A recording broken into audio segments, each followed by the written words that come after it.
এখনো আমাদেরকেই সন্দেহ করছেন? হ্যাঁ, আর ততক্ষণ সন্দেহ করব যতক্ষণ আসল খুনিকে পাওয়া যায়। কিন্তু জ্ঞান স্যার তো বলেই দিয়েছেন আমরা সবাই নির্দোষ, তাও আপনারা।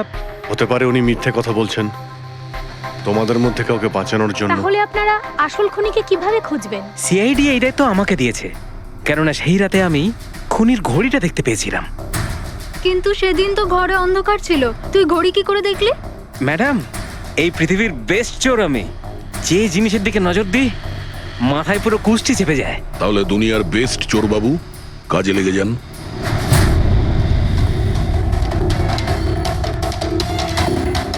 সস্তা, টেকসই, সুন্দর, 11,000 টাকা। না, এ নয়।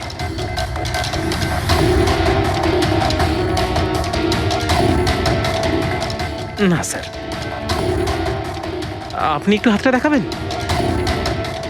হ্যাঁ, এও নয়, এটা তো একেবারে বেকার। ও হ্যালো, বেকার এটা, 2 লাখ টাকা দাম।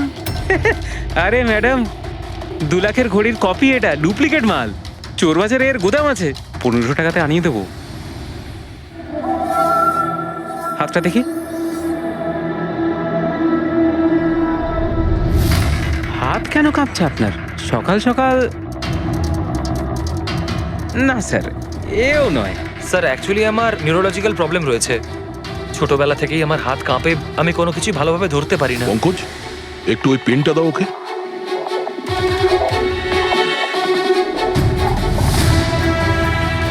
ঠিক করে ধরবেন আপনি।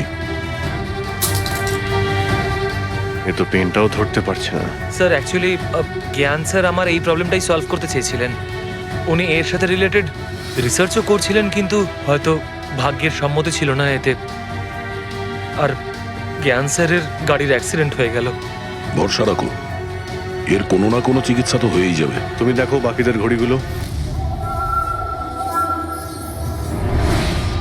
না স্যার, এদের মধ্যে কারোর ঘড়িই নয়। কারোর কাছেই নেই? হতে পারে খুনির কাছে একের থেকে বেশি ঘড়ি আছে। ওই দিন ও যে ঘড়িটা পড়েছিল আজ ওটা পড়েনি। হায় ভগবান, আপনি এখনো সন্দেহ করছেন? পঙ্কজ, এই রমেশকে নিয়ে যাও। পৃথিবীতে যত ঘড়ি আছে, যত মডেলের রয়েছে, সবগুলো দেখাও ওকে। স্যার, যত ঘড়ি আছে, যত মডেল আছে, সব? তবেই তো জানা যাবে খুনি কোন মডেলের ঘড়ি পড়েছিল। এক মিনিট, একটু এদিকে আয়, এদিকে আয়।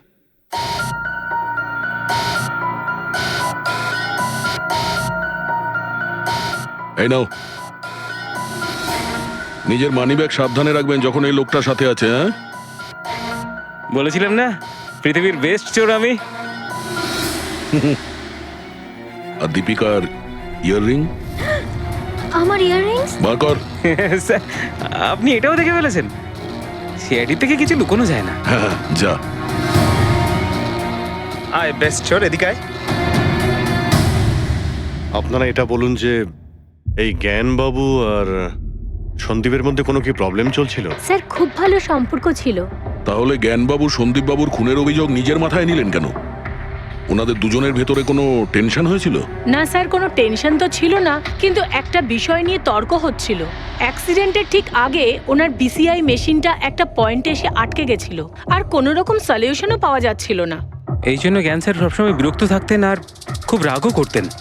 হ্যাঁ স্যার, যখন সন্দীপ আঙ্কেল বাবাকে বলেছিলেন যে আপনি চিন্তা করবেন না, দেখবেন সব ঠিক হয়ে যাবে, তখন বাবা ওনার উপরও রেগে গেছিলেন। হ্যাঁ স্যার, এর জন্য হয়তো উনি জোরে গাড়ি চালাচ্ছিলেন আর অ্যাক্সিডেন্টটা হয়ে গেছে। এক মিনিট। যদি এই অ্যাক্সিডেন্টটা বিসিআই মেশিন তৈরি হওয়ার আগেই হয়েছিল, তাহলে এই বিসিআই মেশিনটা কাজ করছে কি করে? স্যার, সন্দীপ আঙ্কেল সেটা কমপ্লিট করেছিলেন। সন্দীপবাবু? কিন্তু উনি তো কোনো সায়েন্টিস্ট ছিলেনই না। হ্যাঁ, কিন্তু জানি না স্যার, সন্দীপ আঙ্কেল ওই মেশিনের সব সমস্যাগুলো ঠিক করে দিয়েছিলেন স্যার। আর বাবার অ্যাক্সিডেন্টের 1 মাস পরেই ওটা কাজ করতে শুরু করে দেয়, আর প্রজেক্টও সাকসেসফুল হয়েছে স্যার। অদ্ভুত ব্যাপার, এটা কি করে হতে পারে? একজন নন সায়েন্টিস্ট এরকম কমপ্লিকেটেড মেশিন কি করে চালু করতে পারে, যেটা ওনার মতো বৈজ্ঞানিকই শুরু করতে পারেননি? বোধহয় আন্দাজি করে ফেলেছিলেন।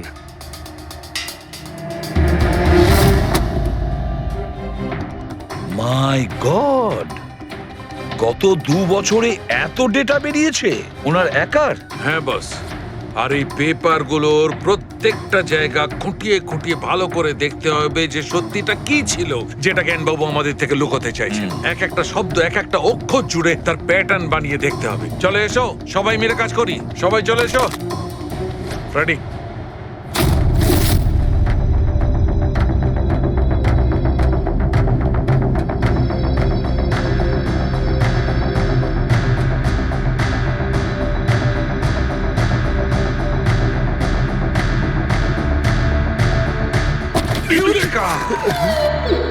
কি হলো স্যার? কি পেলেন? জানতে পারা গেছে যে আসলে ওই রহস্যটা কি, আর এই রহস্যে আছে একটা ভিলেন। জানতে পেরেছি যে জ্ঞানবাবু কিভাবে একটা একটা অক্ষর জুড়ে এই ঘটনাটাকে ব্যাখ্যা করেছেন। অক্ষর, অক্ষর থেকে তৈরি শব্দ, আর শব্দ থেকে তৈরি বাক্য, সেন্টেন্স। না জানি কত সময় লেগেছিল ওনার পুরো ঘটনাটা, পুরো সত্যিটা এভাবে বলার জন্য। হ্যাঁ বস, কম করে 6 মাস। আর সেটা তখন শুরু হয়েছিল অ্যাক্সিডেন্টের ঠিক আগে। আজকের পর থেকে এই কোম্পানিতে তুমি সাইলেন্ট পার্টনার, আর তোমার লাভ শুধুমাত্র 5% হবে, আর তার থেকে বেশি তুমি 1 টাকাও পাবে না। ওকে ওকে ওকে ওকে, আমার মনে হচ্ছে তোমার এই প্রজেক্টটা কমপ্লিট হয়ে গেছে আর তুমি সফল হয়ে গেছো। হ্যাঁ হ্যাঁ, আমি সফল হয়ে গেছি, কিন্তু আমি এই মেশিনটা গরিবদের জন্য বানিয়েছি, মানবতার জন্য বানিয়েছি, তোমার মতো লোভী মানুষদের জন্য বানাইনি। আজকের পর থেকে আমরা একসাথে কাজ করব না। আমি যাচ্ছি, কফির জন্যে বৌদিকে ধন্যবাদ জানিয়ে যাচ্ছি।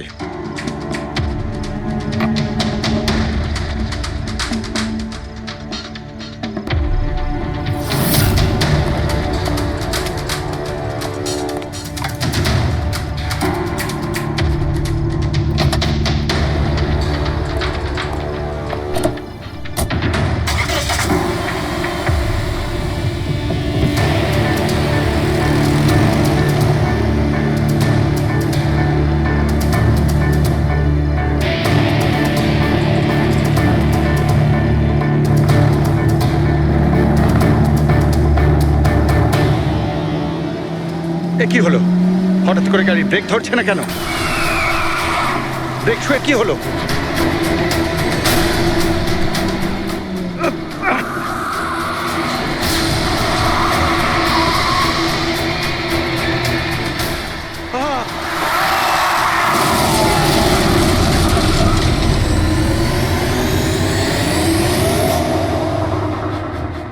এবার বুঝতে পেরেছো আমাকে ঘাঁটানোর পরিণাম? আমাকে তুমি 5% দিতে যাচ্ছিলে, তাই না? এবার দেখো, আমি তোমাকে 5% দেব সারা জীবনের জন্য। তার মানে সন্দীপ যে বন্ধুত্বের নাটকটা করছিল আসলে ও মুখোশ পড়া শয়তান ছিল। আর স্যার, যদি পুরো ডেটা এই কাগজে লেখা থাকে, তার মানে হলো জ্ঞানবাবু এই কথাটা নিজের মনে রাখেননি, কাউকে না কাউকে সন্দীপবাবুর আসল উদ্দেশ্যটা বলেছেন।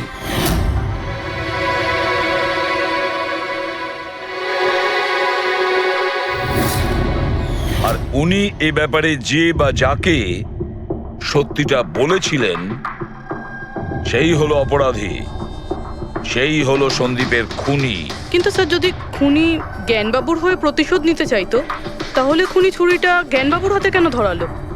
ওনাকে ফাঁসাতে চাইছিল? না পুরবি, আমার তো মনে হয় না। খুনি ওনাকে সান্ত্বনা দিতে চেয়েছিল, যে এটা বোঝাতে চেয়েছিল যে দেখুন, আমি আপনার হয়ে সন্দীপকে মেরে ফেলেছি, আপনার প্রতিশোধ আমি নিলাম।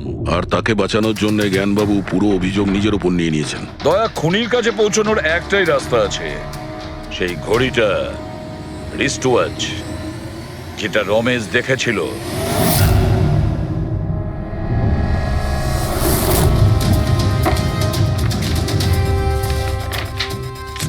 আরে ভাই, তাড়াতাড়ি কর, এত সময় নেই আমাদের কাছে।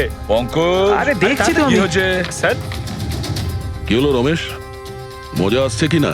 যথেষ্ট স্যার, আমি হাত জোড় করছি, আমি আর ঘড়ি দেখতে পারবো না। 10,000-এর উপর ঘড়ি আমাকে দেখানো হয়েছে, আমার মাথা ঘুরছে স্যার। যতক্ষণ না ঘড়ির মডেল খুঁজে পাচ্ছিস ততক্ষণ বাড়ি যেতে দেবো না তোকে। স্যার, স্যার, কি স্যার, আমাকে করছিস? ক্ষমা করে দিন স্যার, আমি বলছি বাপের জন্য আর চুরি করবো না, আমাকে বাড়ি যেতে দিন ওঠ স্যার। ওঠ ওঠ ওঠ ওঠ। জানা তো দরকার ওই রাতে তুই ওখানে কোন ঘড়িটা দেখেছিলি, হ্যাঁ? এখন আর কটা ঘড়ি দেখবো স্যার? এতগুলো ব্র্যান্ডের এতগুলো মডেল দেখলাম স্যার, ওগুলোর মধ্যে কোনোটাই নয় ওটা। তো কোনো মডার্ন ঘড়ি ছিল নাকি? হ্যাঁ ম্যাডাম, একদম মডার্ন ঘড়ি ছিল। ঘড়ি তো ছিল কিন্তু ঠিক ঘড়ির মতো দেখতে ছিল না। কি বললি? মডার্ন ঘড়ি ছিল অথচ ঘড়ি নয়? হ্যাঁ। ঘড়ি দেখেছিস তো? ড্রয়িং করাতে পারবি? ঠিক আছে পুরবি, একে দিয়ে স্কেচ বানাও। স্যার, হ্যাঁ স্যার এইটা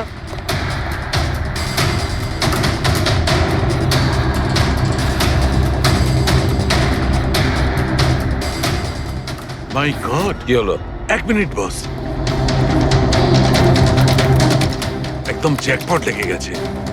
রমেশ এদিকে এসো, ওকে। মন দিয়ে দেখো, এই ঘড়িটাই ছিল। এটাই ছিল, একদম এটাই ছিল স্যার। এটা কিরকম ঘড়ি স্যার? চুরি করলে কত পয়সা পাবো? পয়সা নয়, টাকা পাবে, লাখ লাখ টাকা। এত দামি ঘড়ি এটা? ঘড়ি নয়, এটা স্যাটলা বলে একে, স্যাটলা। স্যাটলা? এবার খুনি কে সেটাও আমি বলতে পারি। কে এই খুনি? সে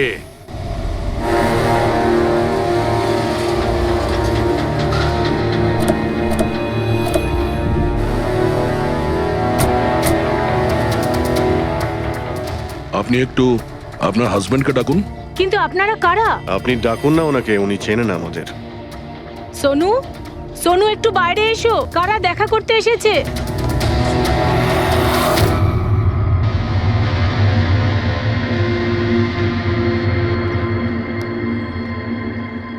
আপনারা এখানে?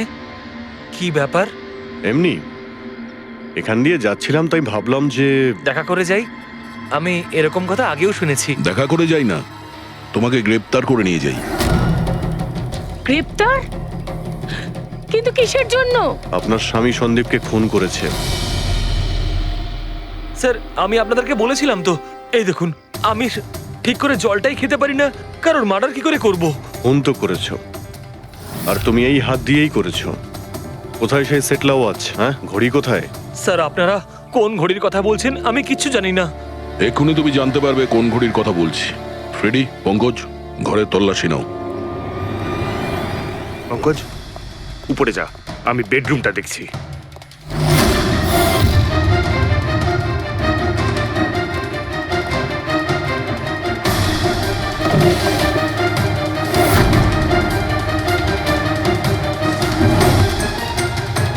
কিচ্ছু নেই।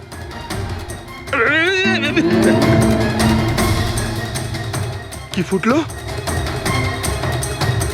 স্যার, স্যার, বালিশটার মধ্যে কিছু একটা আছে। বালিশের ভেতরে?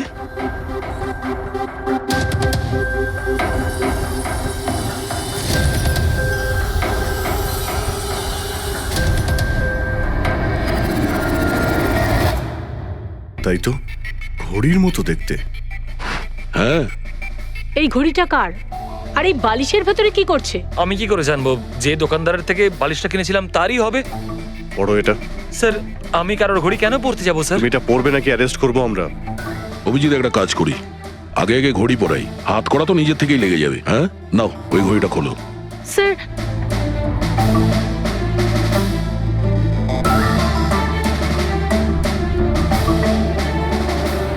আরে বাহ, দেখো এর হাত কাঁপা বন্ধ হয়ে গেছে। হ্যাঁ, স্যার, তো চমৎকার হয়ে গেল, এর হাত কাঁপা থেমে গেল। এটা কোনো চমৎকার নয়, এটা সায়েন্স। এবার দেখো এই ঘড়িটা পরার পরে সোনু কত সহজে খুন করতে পারে।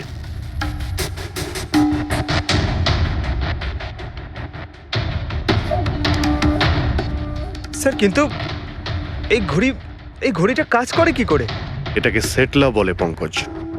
মোশন সেন্সর আর আর্টিফিশিয়াল ইন্টেলিজেন্স টেকনিক দিয়ে বানানো হয় এই ঘড়ি, কারণ ওর মতো যাদের এই রোগ আছে তাদের জন্য, মানে যাদের হাত কাঁপে। শুধু একটাই উদ্দেশ্য ছিল আমার, প্রতিশোধ আর প্রতিশোধ। জ্ঞান স্যার আমাকে বিসিআই এর সাহায্যে সবকিছু বলে দিয়েছিলেন। আপনাকে কথা দিচ্ছি স্যার, আপনার শত্রুদের শাস্তি দিলেই আমি একটু শান্তি পাবো। এটা আমার তরফ থেকে ছোট্ট গুরুদক্ষিণা মনে করতে পারেন। সেদিন কোম্পানির অ্যানিভার্সারি ছিল আর আমি জানতাম যে সন্দীপ ওখানে নিশ্চয়ই আসবে। প্রত্যেকবারের মতন জ্ঞান স্যারের সাথে ও ওটাই করবে। জ্ঞান স্যারের সাথে কথা বলার আগে ও সবাইকে বাইরে বের করে দিত, যাতে ও স্যারকে অপমান করতে পারে। কিন্তু এইবারে ও এটা জানতো না যে মৃত্যু ওর জন্য অপেক্ষা করছে। আজ আমাদের কোম্পানির 5 বছর পূর্তি। যখন বাড়ির প্রত্যেকে রুমের বাইরে এক এক করে চলে গেল, তখন ওদের খেয়াল ছিল না যে আমি ওদের সাথে নেই। দেখো আমি কেমন বন্ধু। A promise is a promise my friend, and you know as I কে কে তুমি? হ্যাঁ, আর তারপরে আমি কারেন্ট অফ করে দিই, আর জ্ঞান স্যারের সামনে আমি ওকে মেরে ফেলি। আর তারপরে আমি ফিঙ্গারপ্রিন্ট মুছে ফেলে জ্ঞান স্যারের হাতে ছুরিটা ধরিয়ে দিই। আর বাকিরা সবকিছু জানার আগেই আমি সবার মধ্যে দাঁড়িয়ে পড়ি। তুমি প্ল্যানটা তো ভালোই করেছিলে, কিন্তু কপালটাই খারাপ। রমেশ ওখানে আসে চুরি করতে, আর ও তোমার এই ঘড়ি দেখে নিয়েছিল। এমনিতেও স্যার কিছুই লুকিয়ে রাখা যায় না। রমেশ না এলেও আজ নয় কাল আমাকে আপনারা ধরেই ফেলতেন। তুমি যখন সবকিছুই বোঝো তাহলে এরকম অপরাধ কেন করলে? জ্ঞান স্যারের ঋণ শোধ করতে। এটা শুধু ঘড়ি নয়, আমার মতো মানুষের কাছে এটা নতুন জীবন, যে জীবনটা জ্ঞান স্যার উপহার দিয়েছিলেন। উনি আমাকে বিশ্বাস করিয়েছিলেন যে বিজ্ঞানের ক্ষেত্রে আমি এগিয়ে যেতে পারি। যেভাবে উনি তোমার সমস্যার সমাধান করেছিলেন, তুমিও সেরকম সমাজের ভালোর জন্য কোনো কাজ করতেই পারতে। কিন্তু তুমি আলোর দিকে যাওয়ার পরিবর্তে অন্ধকারের দিকে চলে গেলে। আর এমন অন্ধকূপে পৌঁছলে যেখানে আসার কোনো আলোই নেই। যদি কিছু থাকে, সেটা হলো শুধু ফাঁসির দড়ি।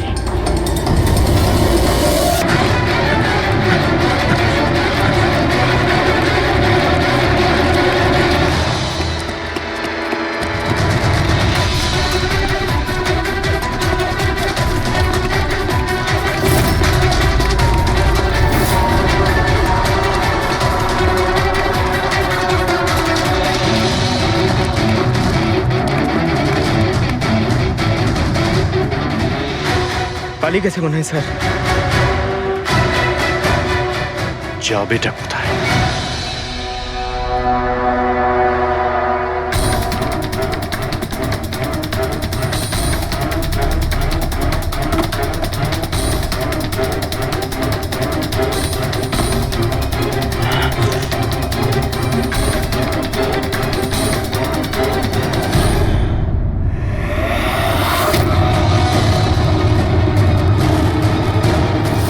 আয় আয় আয়, তোরই বাড়ি এটা। দৌড়াচ্ছিস কোথায়? হ্যাঁ, সিআইডি থেকে পালানো তো সহজ নয়। আমার একটা গুণ আছে, যখন আমি রেগে যাই তখন অপরাধীর খারাপ সময় শুরু হয়ে যায়। এর তো খারাপ টাইম শুরু হয়ে গেছে স্যার। এসব কোথা থেকে নিয়ে এসেছিস? হ্যাঁ,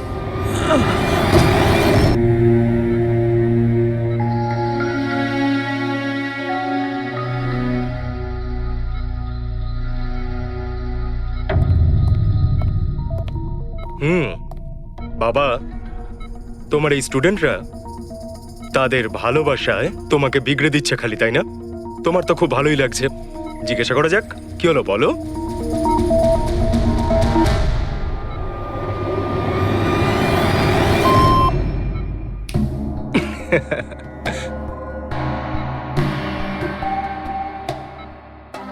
আরে এগুলো তো ময়লা কাপড়, তাই না? দিন, এটা আমাকে দিন। ভাই আমি আসছি।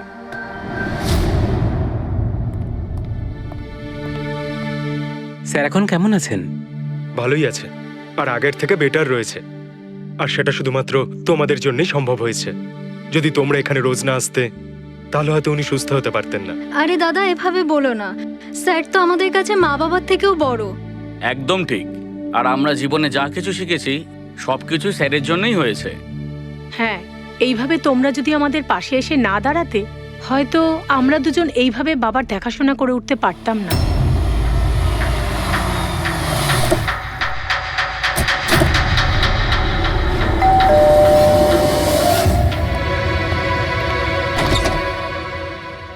সন্দীপ আঙ্কেল, নমস্কার আঙ্কেল। নমস্কার। ভালো আছো? তোমার বাবা কেমন? ভালো আছেন, খুব ভালো আছেন। বাহ, বেশ কথা। দেখো, ওর জন্য এটা এনেছিলাম।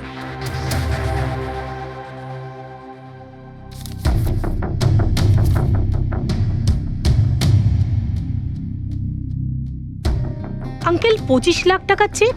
হ্যাঁ মা, আজ জ্ঞানদীপ ইনোভেশনস এর 5 বছর পূর্তি, সেটার উপহার ভাবতে পারো। আঙ্কেল সেটা ঠিক আছে, কিন্তু বাবা তো গত 2 বছর ধরে কোম্পানির জন্য কোনো কাজই করেনি। দেখো, কিছু সম্পর্ক এই সমস্ত কথাবার্তার অনেক ঊর্ধ্বে হয়। তোমার বাবা আর আমার বন্ধুত্ব অনেকটা এরকম। চলো জ্ঞানের সঙ্গে দেখা করি। বাবা, দেখো কে দেখা করতে এসেছেন। কেমন আছে আমার বন্ধু? আরে, আগে থেকে তো অনেক ফিট মনে হচ্ছে। যদি তোকে এত হ্যান্ডসাম লাগে, নার্স তোকে ভালোবেসে ফেলবে। শোনো প্লিজ, আমি তোমার বাবার সঙ্গে কিছু কথা বলতে চাই, if you don't mind. Sure uncle, যাও যাক। হ্যাঁ হ্যাঁ প্লিজ এসো সবাই। ওনার এই চেকটার জন্য আমাদের সত্যি খুব হেল্প হয়ে যাবে। হ্যাঁ, পাপার জন্য একটা অ্যাডভান্স বেড নিয়ে আসতে পারি, তাই না? হ্যাঁ, আরে স্যার, স্যার কি হলো? স্যার কি হলো? লাইট অন্ধকার কেন এখানে? লাইট কি হলো? কি হলো? সন্দীপ আঙ্কেল?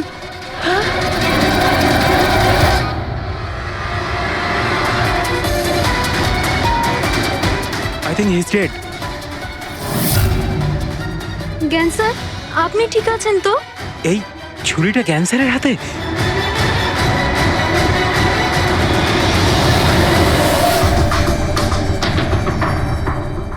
আচ্ছা, তুমি এটা বলছো যে তোমার বাবা জ্ঞানবাবুর হাতে ছুরি ছিল, কিন্তু উনি সন্দীপবাবুর খুন করেননি। স্যার, উনি কিভাবে খুন করতে পারেন?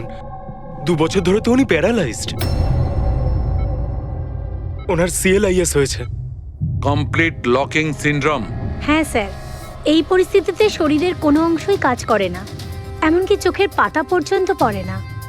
ওনার প্যারালাইসিস হলো কি করে? স্যার, 2 বছর আগে বাবার একটা অ্যাক্সিডেন্ট হয়েছিল। অদ্ভুত ব্যাপার, 2 বছর আগে ওনার অ্যাক্সিডেন্ট হয়েছিল, তখন থেকে উনি বিছানায়। তাহলে ওনার হাতে ছুরি এলো কি করে? স্যার, এটা অসম্ভব। খুন জ্ঞান স্যার নয়, অন্য কেউ করেছেন। আরে কিন্তু ছুরি তো ওনার হাতেই ছিল। হয়তো খুনি এই কাজটা করেছে। তার মানে হলো এই রুমে জ্ঞানবাবু আর সন্দীপবাবু ছাড়া আরো কেউ ছিল? না স্যার, আমরা সবাই তো নিচেই ছিলাম। হ্যাঁ স্যার, আর ঘরে তো আর কেউ ছিল না স্যার। তার মানে তুমি এটা বলতে চাইছো যে এই খুন জ্ঞানবাবু করেছেন? না স্যার, আমি সেটা বলতে চাইনি। তুমি কি বলতে চাইছো? সন্দীপ তাহলে নিজেকেই ছুরি মেরেছে, আর মারা যাওয়ার আগে ছুরিটা ওনার হাতে ধরিয়ে দিয়ে যায়? হ্যাঁ, আবার এমন নয় তো যে জ্ঞানবাবুর কোনো শরীর খারাপই নয়, শুধু অ্যাক্টিং করছেন। স্যার, আপনি এসব কি বলছেন? যেটা আপনি শুনলেন, যদি আপনার কোনো আপত্তি না থাকে, আমরা আপনার বাবাকে আরেকবার চেক করতে চাই। করুন আপনি। আমরা কি মিথ্যা বলছি নাকি? দেখে নিচ্ছি।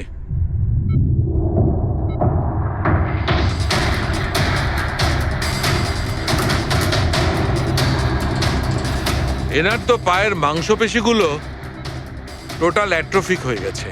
তার মানে? মানে এক কথায় বলতে পারো যে পায়ের মাংসপেশিগুলো একদম ওই শিথিল হয়ে গেছে।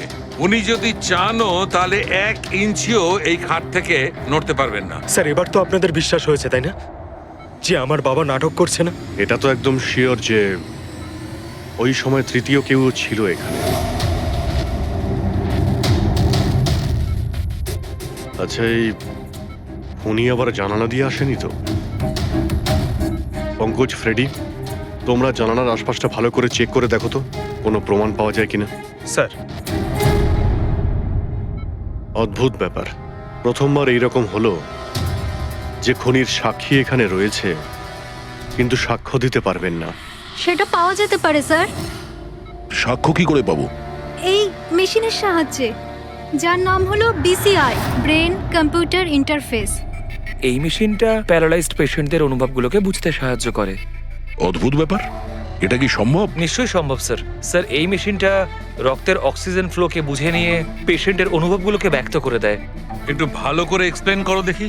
স্যার, আমি বলছি, এই মেশিনটা মাথার ভিতরে রক্ত প্রবাহকে ডিটেক্ট করে, তারপর এটা ক্যালকুলেশন করে যে আলাদা আলাদা পরিস্থিতিতে আলাদা আলাদা প্রশ্ন করলে তার উত্তরে মস্তিষ্কের ভিতরে রক্ত প্রবাহ কেমন হচ্ছে। ও, আর এই রক্তের মাত্রা এইটা বলতে পারবে যে ওই সময় এই মানুষটা কি ভাবছিল, এর মনের মধ্যে কি চলছিল। Exactly. Good, very good. Freddy sir, এখান থেকে ওপরে যাওয়ার কোনো রাস্তা নেই। সে আমি জানি।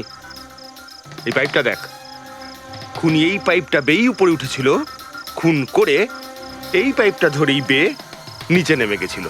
আর ওই ভাঙা টপটা দেখতে পাচ্ছিস, ওইটার উপরই পড়ে দৌড়ে পালিয়েছিল। চলুন স্যার, নিচে গিয়ে দেখি।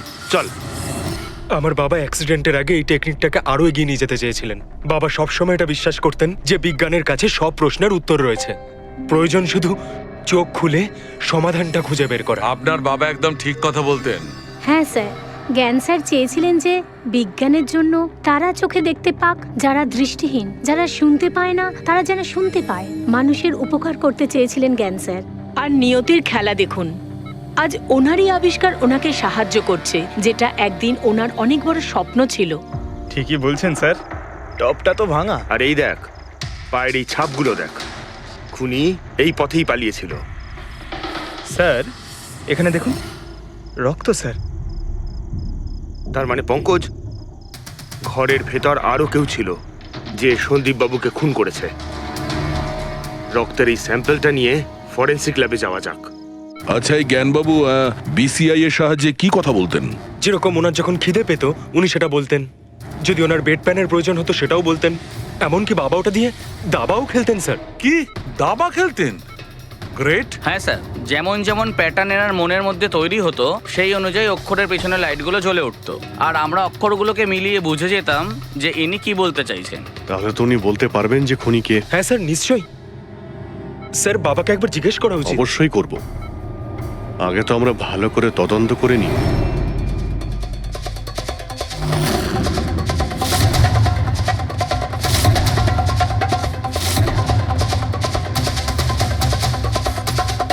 সারিকা, ছুরির মধ্যে কিছু পেলে?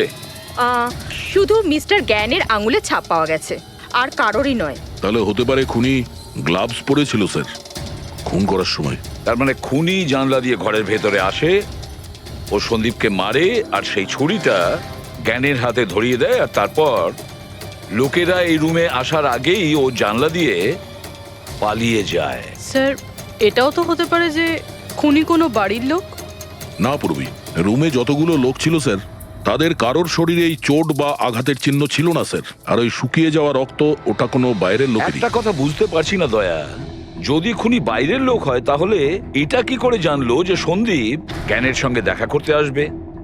10 মিনিট আগে সন্দীপ পৌঁছে যায় আর তারপর ওর খুন হয়ে যায়। স্যার এমন মনে হচ্ছে যে হতে পারে এই খুনি সন্দীপ বাবুকে ফলো করছিল, আর যখন সন্দীপ বাবু তার পুরো দিনের শিডিউল বানাচ্ছিল, হতে পারে কোনোভাবেও জেনে গেছিল যে বিকেল বেলায় সন্দীপ বাবু জ্ঞান বাবুর সঙ্গে দেখা করতে যাচ্ছেন। সে ঠিক আছে, কিন্তু এরা দুজনেই সন্দীপ আর জ্ঞানবাবু কথা বলবে সেটা কি করে জানলো? স্যার এটাও হতে পারে যে খুনি জানতো না, আর যেহেতু ও ওকে ফলো করছিল, যেই সুযোগ পেয়েছে রুমে ঢুকে ওকে মেরে দিয়েছে। দয়া, নিশ্চয়ই ওর সঙ্গে কোনো শত্রুতা ছিল এই সন্দীপের ওপর, সেই জন্যই তো খুনি পিছু না ছাড়েনি। আর বস, যার সঙ্গে এই সন্দীপ বাবুর শত্রুতা ছিল তার এ প্লাস্টিক অ্যানিমিয়া ছিল। ও আচ্ছা, এই জিনিসটা আসলে কি স্যার? পঙ্কজ, এটা একটা খুব রেয়ার ডিজিজ। এই অসুখটা খুব কম লোকের হয়। এতে মানুষের বোন ম্যারো আর বোন ম্যারো স্টেম সেলস ধীরে ধীরে নষ্ট হতে থাকে। রক্তের লোহিত রক্তকণিকা, শ্বেত রক্তকণিকা আর প্লেটলেটস সব ধীরে ধীরে নষ্ট হতে থাকে। যদি এই রোগটা রেয়ার হয় তাহলে খোঁজ নেওয়া খুব একটা কঠিন হবে না যে শহরে কতজন লোক আছে যাদের এই ধরনের রোগ আছে। এ প্লাস্টিক অ্যানিমিয়া।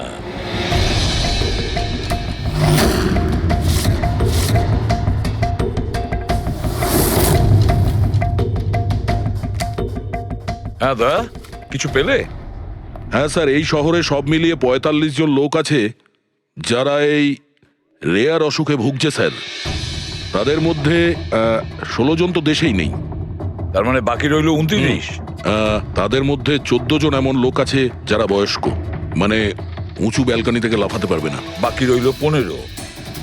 তাদের মধ্যে 7 জন বাচ্চা আছে যাদের বয়স 12 বছরের কম। তাহলে বাঁচলো 8 জন।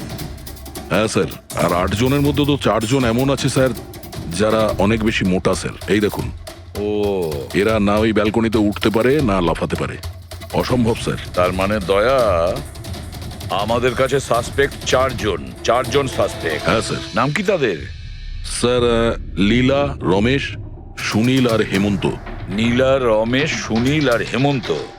রবি, স্যার একটু দেখো তো আমাদের ক্রিমিনাল ডেটাবেসে কোনো পুরনো পাপি কিনা।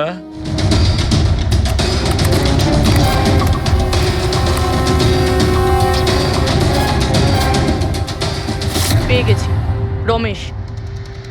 চুরি, ছিনতাই, তাছাড়া লোকেদের মেরেওছে। থাকে কোথায় সে? সরোজনগর চল। নিয়ে এসে একে।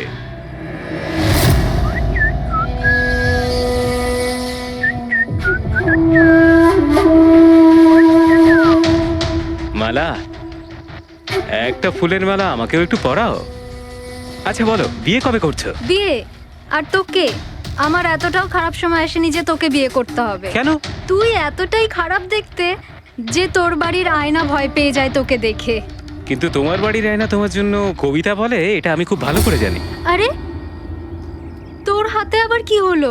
আরে কিছু না, শত্রুর সাথে যুদ্ধ করতে গেলে এরকম চোট লেগেই থাকে মালা দেবী। নাটক করিস না, বল কি হয়েছে? ব্যাপারটা এই যে আমি হেঁটে হেঁটে যাচ্ছিলাম, হঠাৎ করে দেখলাম একটা বুড়ি মহিলা রাস্তা পেরোনোর জন্য এগোচ্ছিল।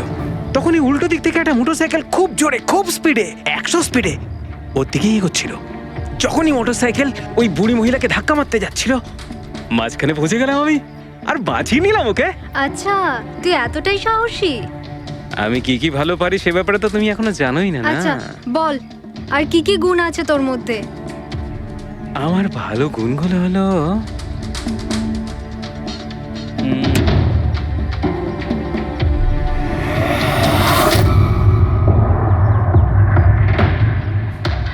কি হলো? তোর মুখটা ভয়ে এভাবে ফ্যাকাশে হয়ে গেল? মালা, আমাকে একটু লুকোতে দে। আরে মালা, লুকোতে দে। লুকোচ্ছিস কেন? আরে মালা, আরে কেন লুকোচ্ছিস তুই? এটা কি করে দিলি তুই? আমার সব ফুল নষ্ট করে দিলি। স্যার এ তো সেই।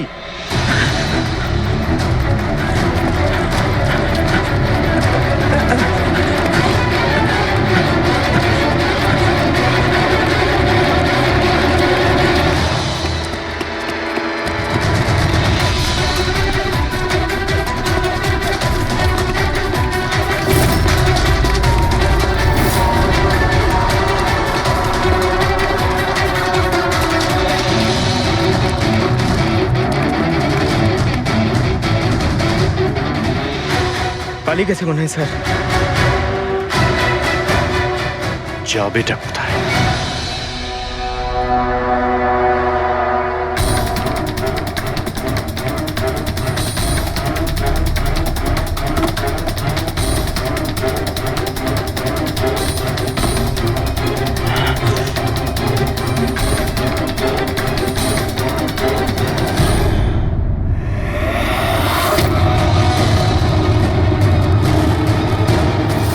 আয় আয় আয়, তোরই বাড়ি এটা। দৌড়াচ্ছিস কোথায়? হ্যাঁ, সিআইডি থেকে পালানো তো সহজ নয়। আমার একটা গুণ আছে,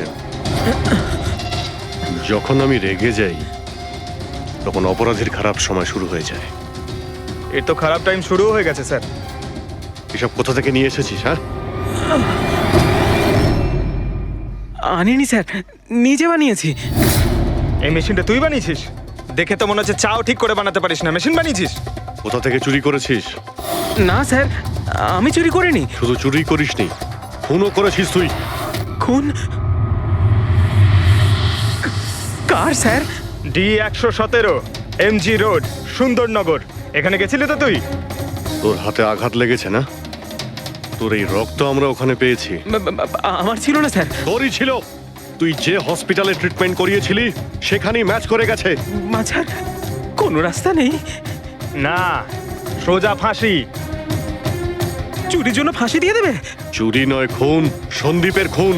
না স্যার, আমি কোনো খুনই করিনি। আমি তো শুধু ওখানে চুরি করতে গেছিলাম। তুই একে খুন করিসনি? হে ভগবান, কি বিপদে পড়লাম। মায়ের দিব্যে বলছি স্যার, আমি কোনো খুন করিনি। আমি তো খবর পেয়েছিলাম যে ওখানে একটা লোক থাকে যার প্যারালাইসিস হয়ে গেছে। চুরি কোথায় করতে হবে সেটা ভালো করে জেনে নিয়ে আমি ওখানে শুধু চুরি করতে গেছিলাম। আমি ওখানে শুধু এই কারণেই গেছিলাম। আমি তোকে চিনিও না, কেন মারবো? কারণ সন্দীপ তোকে চুরি করার সময় দেখে ফেলে, তাই একটা অপরাধ লুকোতে গিয়ে আরেকটা করে ফেলেছিস। হ্যাঁ, এই কথাটা সত্যি স্যার যে আমি ওখানে গেছিলাম, আর সন্দীপ আমাকে দেখে চিৎকারও করেছিল। ওর চিৎকার শুনে আমি ভয় পেয়ে গিয়ে পালিয়ে এসেছিলাম। তাহলে তোর লাগলো কি করে? এটা যখন সন্দীপ চিৎকার করলো তখনই লাইট চলে গেছিল, আর অন্ধকারে আমি নিচে লাফালাম, ওই লাফাতে গিয়েই চোট লেগে গেছে। ওই রুমের মধ্যে তুই ছাড়া সেই সময় আর কেউ ছিল না। তুই খুন না করলে কে খুন করবে? না স্যার, আমি ছাড়া অন্য কেউ ছিল ওখানে। কে?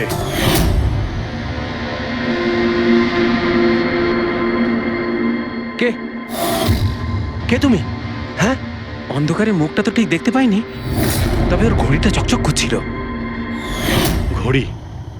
সন্দীপ তো কোনো ঘড়ি পড়েছিল না। স্যার ও মিথ্যে বলছে, কোনো মানুষ ছিল না, কোনো ঘড়ি ছিল না। কেউ ছিল কি ছিল না তার উত্তর তো ওই দিতে পারবে। জ্ঞান, উনি আজ কেমন আছেন? স্যার আগের থেকে বেটার, কিন্তু আজকে কিছু জিজ্ঞাসা করতে চান ওনাকে? শুরু করি। শিওর স্যার, কিন্তু আপনারা যা জিজ্ঞেস করতে চান একটু স্লোলি জিজ্ঞাসা করবেন স্যার, যাতে উনি আপনাদের এক একটা শব্দ বুঝতে পারেন স্যার। হ্যাঁ জ্ঞানবাবু, এ রমেশ, এ একজন চোর। যে রাতে সন্দীপ বাবুর খুন হয়েছিল ও এখানে চুরি করতে এসেছিল। ও বলছে যে সেই রাতে এখানে অন্য কাউকে দেখেছিল।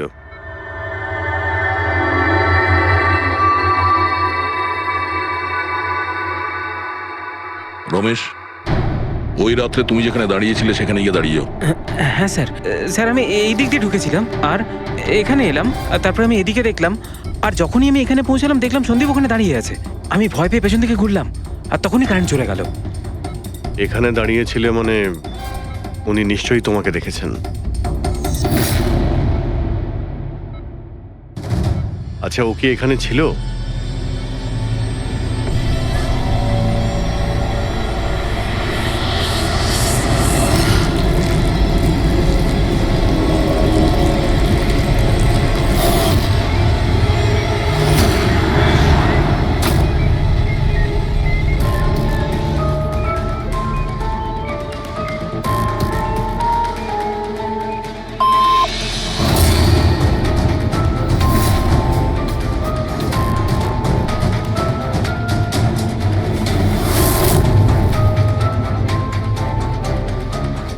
আচ্ছা, রমেশই কি খুন করেছিল?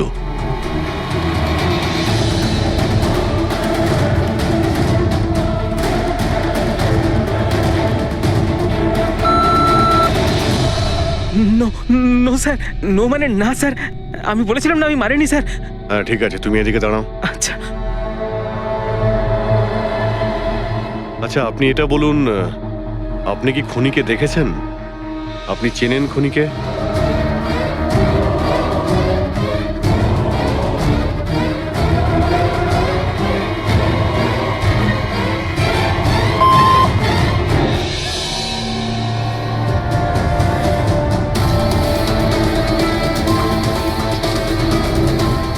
আচ্ছা, খুনি এই মুহূর্তে এই রুমে আছে?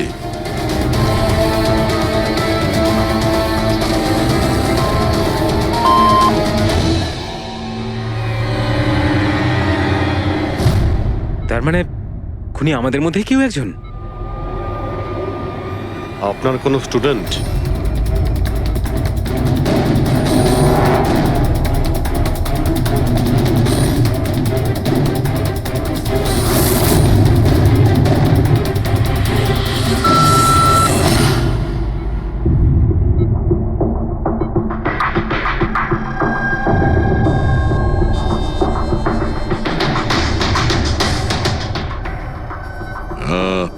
নার্স কিংবা ওয়ার্ড বয়? এসবের মধ্যে আপনারা আমাকে কেন টানছেন? আপনি যদি কিছু করেই না থাকেন, আপনি ভয় পাচ্ছেন কেন?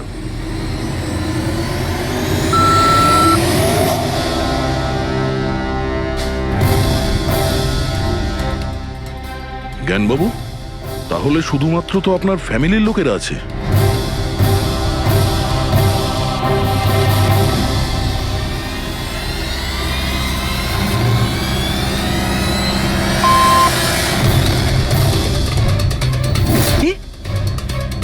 বাবা বাবা তুমি এসব কি বলছো? হ্যালো, রিল্যাক্স, ওখানে দাঁড়িয়ে থাকো, যাও ওখানে দাঁড়িয়ে থাকো।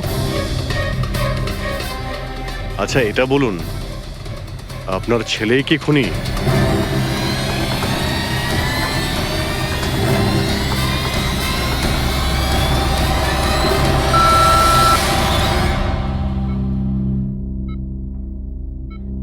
এখন তো শুধু আমিই আছি, কিন্তু আমি এই খুন করিনি। জ্ঞানবাবু, আচ্ছা জ্ঞানবাবু, রিনা খুনি?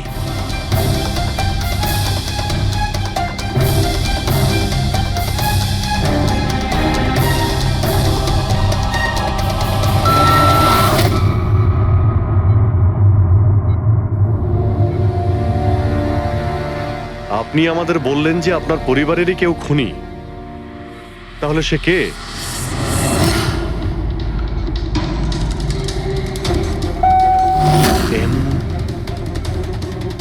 এম?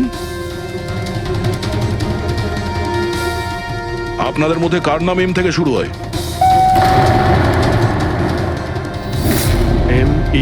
মি মানে উনি? জ্ঞানবাবু, আপনি বলছেন যে খুন আপনি করেছেন?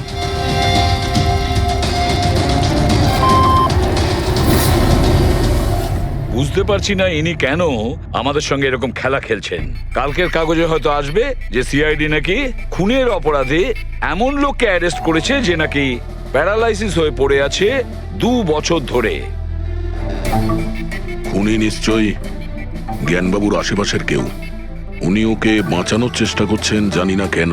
সমস্ত অভিযোগ উনি নিজের মাথায় নিচ্ছেন। যদি সে আপন কেউ হয় তাহলে সেই ছুরি ওনার হাতে কেন দিতে যাবে?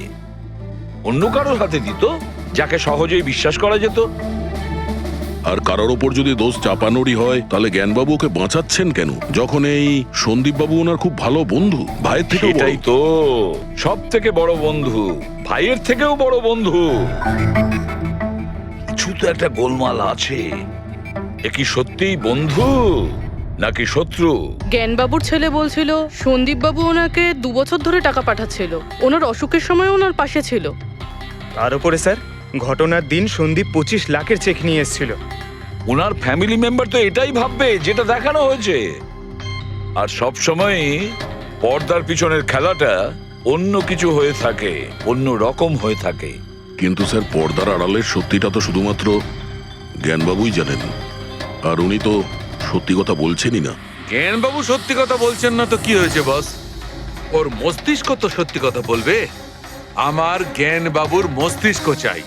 জ্ঞানবাবুর মস্তিষ্কটা এনে দাও, তারপর দেখবে তুড়ি মেরে খুনির কাছে পৌঁছে যাবো। ডক্টর সালুকে, এটা কি ধরনের ডিমান্ড করলেন আপনি? কারণ মস্তিষ্ক কি করে নিয়ে আসা সম্ভব? কেন হবে না ফেডরিক? এই কেসে ওনার মস্তিষ্ক তো ওকে এনে দিতেই পারি আমরা। কেননা গত 2 বছরে ওনার মস্তিষ্কে যা কিছু ঘটেছে সব বিসিআই মেশিনে রেকর্ড হয়েছে। এক্স্যাক্টলি বস।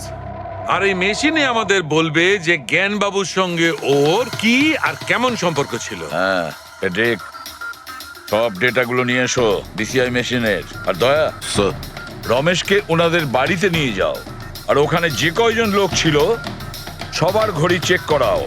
স্যার, আর ওই লোকটার নাম খুব শিগগিরই আমি আপনাকে বলে দেবো। Rohan, hello hello, Rohan.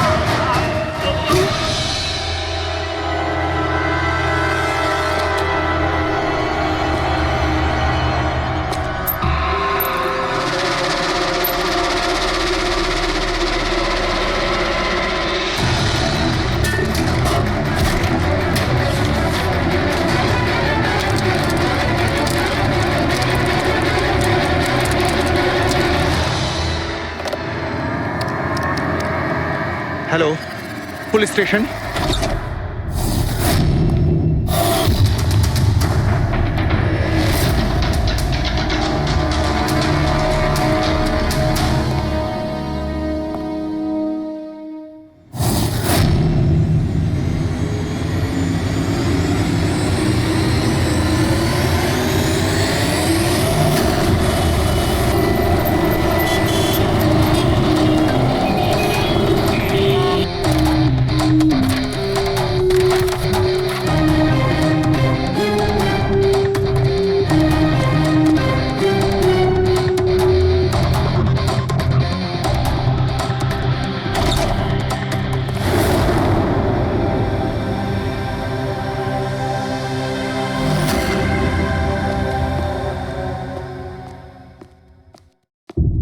Good afternoon doctor সালুকে। কি good afternoon, please sorry, don't mind.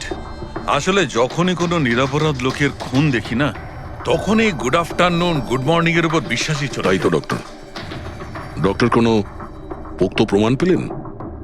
আপাতত এই ল্যাপটপের চার্জারটা তার, এটা দিয়েই শ্বাসরোধ করা হয়েছে এর। আর এর মৃত্যুর সময় হচ্ছে সকাল 9টা থেকে 9:30টার মধ্যে। আর হ্যাঁ, লাশের পাশে এই মোবাইলটা পাওয়া গেছে, হয়তো এটা আমাদের কোনো সাহায্য করবে। আর ওই বাকি প্রমাণগুলো যার ব্যাপারে ইন্সপেক্টর সমীর বলছিলেন? স্যার, স্যার রোহনের ডায়েরি এই দেখুন, পুরোটাই পুড়ে গেছে, ছাই হয়ে গেছে।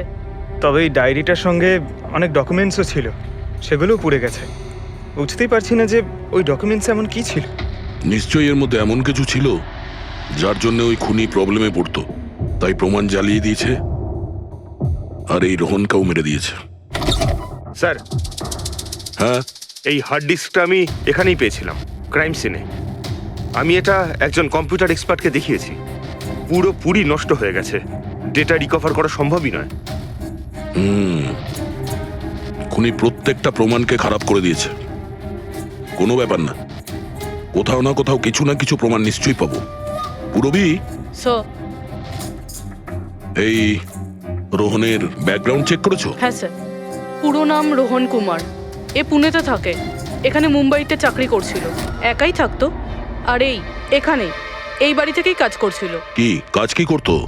গোয়েন্দা ছিল, বড় বড় কোম্পানিতে যে লাখ লাখ টাকা জালিয়াতি হয় সেগুলোর তদন্ত করত। তাহলে তো অনেক শত্রুই আছে এই রোহনের। হ্যাঁ দয়া, আর ওই অনেকগুলো শত্রুর থেকে আসল খুনিটা কে সেটা হয়তো তোমাকে এইটা বলবে। কি এটা ডক্টর? এটা চুম্বক। চুম্বক? এর মধ্যে একজন দৌড়বীরের ছবিও আছে, কিন্তু এই চুম্বক রোহনের বডির মধ্যে কি করছিল? আমার মনে হচ্ছে হয়তো এটা খুনির হবে, ওর পকেটে ছিল, এদিক ওদিক করতে গিয়ে হয়তো এটা পড়ে গেছে। তাহলে তো এটা আঙুলের ছাপ থাকবে? না, একটাও নেই। একটাও নেই।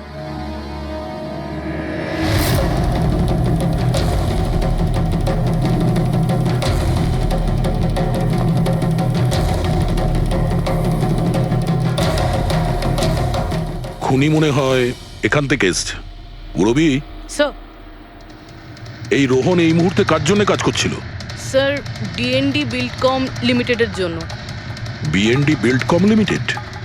এটা তো ইঞ্জিনিয়ারিং আর কনস্ট্রাকশনের 1 নম্বর কোম্পানি শহরের। হ্যাঁ স্যার, এই দেখুন, এই ভাঙা হার্ড ডিস্কটার উপরেও ওই কোম্পানিটারই স্টিকার লাগানো রয়েছে। আর মারা যাওয়ার ঠিক আগে এই রোহন এই কোম্পানির সিইও মিস্টার হিতেশের সাথে ভিডিও কলে ছিল। আর স্যার, এই লোকাল পুলিশ স্টেশনে হিতেশই কমপ্লেন করেছিল।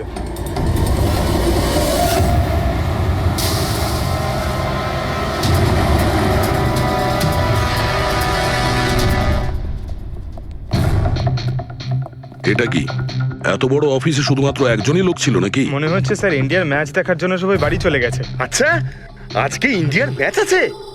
স্কোরটা কি হলো? কোহলি সেঞ্চুরি করতে যাচ্ছে। কি বলছেন স্যার? আপনি কি করে জানলেন? বাইরে ওয়াচম্যান কমেন্ট্রি শুনছিল। ইনভেস্টিগেশন করতে এসেছি, চোখ কান খোলা রাখতে হবে। স্যার, হিতেশের cabin. Mister Hitesh. Hi. CID. Please বসুন, আমি আপনাদেরই অপেক্ষায় ছিলাম।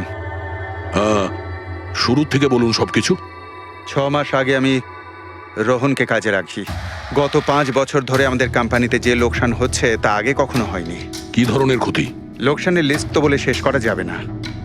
যে টেন্ডারগুলো আমাদের কোম্পানির পাওয়া উচিত ছিল সেগুলো হাত থেকে বেরিয়ে যাচ্ছিল। এই দেখুন, 1100 কোটির রিফাইন্ডিং কন্ট্রাক্ট, 37 কোটির রেলওয়ে কন্ট্রাক্ট, আর 800 কোটির পাওয়ার ট্রান্সমিশন কন্ট্রাক্ট।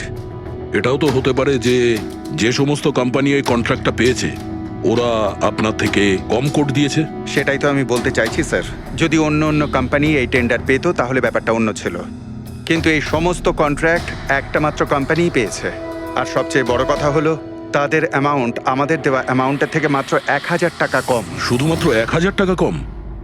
কোন কোম্পানি এটা? XPL infrastructure. XPL infrastructure? তাহলে আপনার মনে হচ্ছে যে আপনার কোম্পানিতে এমন কেউ বেইমান আছে যে স্যালারি আপনার থেকে নেয় কিন্তু কাজ এক্সপিএল এর জন্য করে? 100% কেউ না কেউ তো অবশ্যই আছে। আর রোহন ওই লোকটার খুব কাছাকাছি পৌঁছে গিয়েছিল। ওর লাস্ট ফোন কলে আমায় এটাও বলেছিল যে সেই বেইমান এস্টিমেটিং অ্যান্ড টেন্ডিং ডিপার্টমেন্টের লোক। আচ্ছা, এই ক্রাইম সিন থেকে আমরা এই ড্যামেজড হার্ড ডিস্কটা পেয়েছি। কি আছে এর ভেতরে? স্যার, এটা আমাদের কোম্পানির গত 5 বছরের CCTV footage, call logs, emails, আমাদের কোম্পানিতে কত এমপ্লয়িজ আছে, সমস্ত ইনফরমেশন এতে ছিল। তাহলে এর কপি নিশ্চয়ই আছে আপনার কাছে? আগে হ্যাঁ, আছে। আমরা ওটা আমাদের সঙ্গে নিয়ে যাব। শিওর।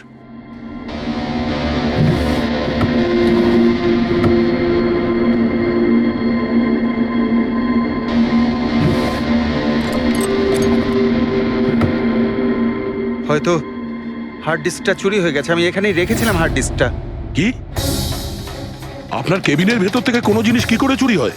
হয়তো আমার অনুপস্থিতিতে কেউ এসেছিল আর এখান থেকে। কিন্তু আপনার অফিসে সিসিটিভি ক্যামেরা লাগানো নেই কেন? কখনো দরকারই পড়েনি স্যার। প্রয়োজন বলে আসে না, এখন পড়লো তো প্রয়োজন। Sorry sir. আর হ্যাঁ, মিস্টার হিতেশ, আপনার কোম্পানিতে যত এস্টিমেটিং আর টেন্ডারিং ডিপার্টমেন্ট আছে, যত লোক আছে, আমরা তাদের সঙ্গে কথা বলবো। স্যার, আজকে ওই ডিপার্টমেন্টের কোনো এমপ্লয়ি কাজে আসেনি। কেন? সবাইকে ছুটিতে গেছে? আসলে ওরা প্রত্যেকেই ম্যারাথন রেসে পার্টিসিপেট করতে গেছে, যেটা সকাল 7টা থেকে 11টার মধ্যে হবে। কি? সবাই ওই ম্যারাথন রেসে দৌড়তে গেছে? হঠাৎ করে সবাই এরকম রানার হওয়ার স্বপ্ন দেখছে কেন? আসলে আমাদের কোম্পানি এই ম্যারাথন রেসটা স্পন্সর করছে, তাই আমাদের এমপ্লয়ীদের এটা বাধ্যতামূলক ছিল ওখানে পার্টিসিপেট করা। শুধু তারাই পারবে না যাদের হাঁটুতে বা অন্য কোনো সমস্যা আছে। তো আপনারও সমস্যা আছে হাঁটুতে? হ্যাঁ। আচ্ছা আচ্ছা, এই ডিপার্টমেন্টে কতজন কাজ করে? 10 জন। আর এই 10 জনই ম্যারাথন রেসে গেছে? হ্যাঁ স্যার, যদি কেউ না যেত আমি অবশ্যই জানতে পারতাম স্যার। স্যার, হুম, যদি পুরো ডিপার্টমেন্টের সবাই ম্যারাথনে দৌড়চ্ছিল যখন রোহনের খুন হয়েছিল, তাহলে খুনটা করলো কে? হতে পারে ওই কন্ট্রাক্ট কিলার। 1 মিনিট। মিস্টার হিতেশ, আপনার কাছে এই ম্যারাথন রেসের কোনো ব্রোশিয়া, কোনো লেটার আছে? ইয়েস স্যার, আমি আনছি। কি হলো স্যার? চুম্বকে ওই দৌড়ানোর লোকটা, ম্যারাথন রেস, এক্ষুনি জানতে পারবো। এই নিন sir. Thank you. You are welcome sir. হুম, দেখেছো, এটাই হলো ওই চুম্বকের রহস্য। যেটা ক্রাইম সিনে পাওয়া গেছে সেটা ম্যারাথন রেসে। মানে স্যার, ও ম্যারাথন রেসে দৌড়চ্ছিল, রোহনকে খুন করার জন্য ও রেস ছেড়ে দিয়ে ওর বাড়ি চলে যায়? মনে তো হচ্ছে এইরকমই। স্যার, এই বিপ ম্যাগনেট জার্সির ওপর লাগানো হয়। সঞ্জু স্যারকে একটু বুঝিয়ে দাও। দেখুন স্যার, এই ম্যাগনেটটাকে এখানে এইভাবে লাগিয়ে দিতে হবে। সেম এরকমই আরেকটা নেওয়ার পরে জার্সির ভেতর থেকে আমরা নিয়ে নেব, আর এটাকে আমরা এইভাবে লাগিয়ে দেবো। সেম আরেকটা এইভাবে নিয়ে এটাকে নিয়ে আমরা এইভাবে লাগিয়ে দেবো, আর এটা এইভাবে লক হয়ে যায়। আগে আমরা সেফটি পিন ইউজ করতাম, কিন্তু 2-1 রানার্সের চোট লেগেছিল, তাই আমরা এই ম্যাগনেট টেকনিকটার ব্যবহার করছি। এই ম্যাগনেট আর রেসিং হুইপ আপনি সব প্রতিযোগীকেই দিয়েছিলেন? ইয়েস স্যার, সবাইকে জানিয়ে দেওয়া হয়েছিল, বলাও হয়েছিল রেস শেষ হয়ে যাওয়ার পরে সব ম্যাগনেটগুলোকে ফেরত দিয়ে দিতে। তাহলে কারা কারা এই ম্যাগনেট ফিরিয়ে দেয়নি? স্যার, অনেকেই দেয়নি, কেউ ফেলে দিয়েছিল, কেউ বা হারিয়ে ফেলেছিল, আর এক একজনের দায়িত্বও ছিল না যে জিনিসটাকে ফেরত দিতে হবে। একটা কথা তো শিওর, কেউ রেস মাঝপথে ছেড়ে দিয়েছিল, গিয়ে খুন করে আবার ফিরে এসেছে। কিন্তু স্যার, রেস তো অনেক লোকেই মাঝখানেই ছেড়ে দিয়েছিল, কিন্তু এটা কি করে জানা যাবে যে তাদের মধ্যে রোহনকে কে মেরেছে? ওই 10 জনের মধ্যেই কেউ হবে যারা ক্যান্টিন ডিপার্টমেন্ট আর এস্টিমেটিং ডিপার্টমেন্টে কাজ করছিল। কিন্তু স্যার, ওই 10 জনের মধ্যে রেস মাঝপথ থেকে ছেড়ে দিয়েছিল, এটা কিভাবে জানতে পারবো? জানা যেতে পারে স্যার। কি করে? স্যার, আমরা প্রত্যেকটা প্রতিযোগীর মাথায় গোপ্রো ক্যামেরা লাগিয়েছিলাম, আর সেটা থেকে জানা যেতে পারে কে মাঝপথে ছেড়ে দিয়েছিল। ওয়ান্ডারফুল।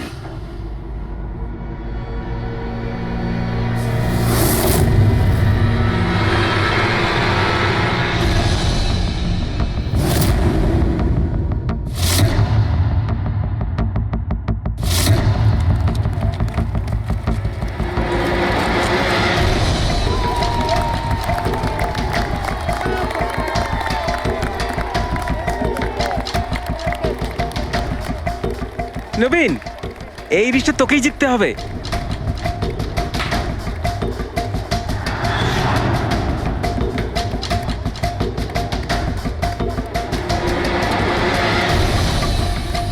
রান।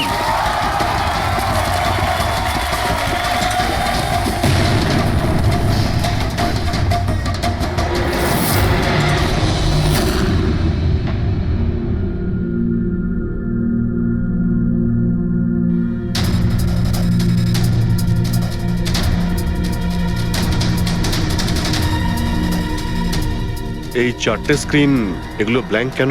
জানি না স্যার, আমরা তো সব ক্যামেরা চালু করে এদের দিয়েছিলাম। হয়তো ভুল করে এই চারজন ক্যামেরা অফ করে ফেলেছিল। ভুল করে করেছে নাকি ইচ্ছে করে?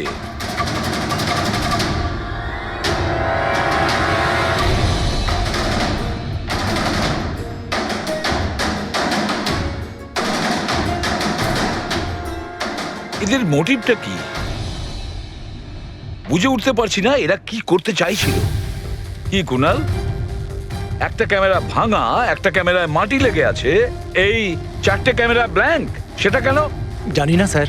ওইসব জানি নাটা নিয়ে বললে হবে না। এই সব কটা ক্যামেরা 10-এ 10 আমার চাই। স্যার এই তিনটে ক্যামেরা একদম ঠিক ছিল স্যার। এমপ্লয় 1, এমপ্লয় 2 আর এমপ্লয় 3। তার মানে এই তিনটে ক্যামেরায় কোনো টেকনিক্যাল প্রবলেম ছিল না। কেউ ইচ্ছে করে ক্যামেরাগুলো বন্ধ করেছিল বা ভুল করেও করে থাকতে পারে, কিন্তু বলা যায় না। কিন্তু স্যার এই চারটে ক্যামেরারই ফুটেজ একদম ঠিকঠাক স্যার। এমপ্লয়ি 4, 5, 6, 7। তাহলে এবার যাই প্রবলেম ক্যামেরাতে। সবার আগে প্রবলেম ক্যামেরা ছিল এই নবীনের, যার লেন্স ক্র্যাক হয়ে গেছিল। হতে পারে দৌড়তে দৌড়তে পড়ে গেছিল।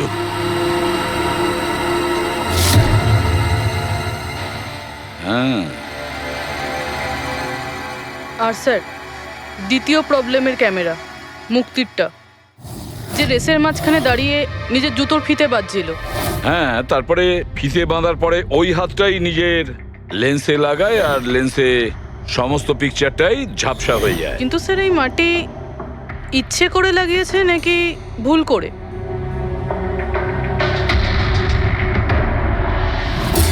আরে 10টা লোকের তো 10টা গোপ্রো ক্যামেরা থাকা উচিত, এখানে তো দেখছি 9টা।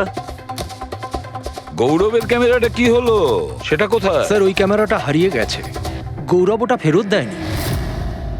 তাহলে স্যার এই গৌরবই খুনি, ওকে ধরে ফেলা উচিত। না পঙ্কজ, এইভাবে হয় না। হতে পারে গৌরব ক্যামেরাটা ফেরত দিতে ভুলে গেছে। আমাদের এটা ভাবতে হবে যে খুনি এই সময়টাই কেন বেছে নিল ম্যারাথন রেসের টাইমে খুন করার জন্য। ও তো চাইলে যে কোনো সময় খুন করতে পারতো, যে কোনো জায়গায় পারতো। হ্যাঁ, অ্যালিবাইয়ের জন্য স্যার, যাতে ধরা পড়লে খুনি বলতে পারে যে রোহনকে খুনের সময়ও তো ম্যারাথনে পার্টিসিপেট করেছিল।